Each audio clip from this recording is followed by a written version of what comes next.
After I remove that guide there very carefully, I can shift this forward and have a little look. Just 1 second. So that's the actual, it starts really well and then drops off. And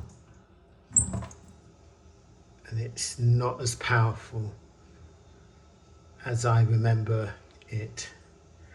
Pretty poor. It should be much powerful than that. Right.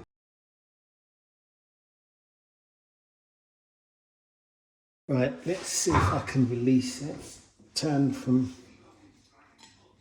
right. I'm trying, but it's not. Is it the other way round then? I don't know how to release this thing. Gosh, I don't know. Well, I tried, but I just don't know how to unscrew it.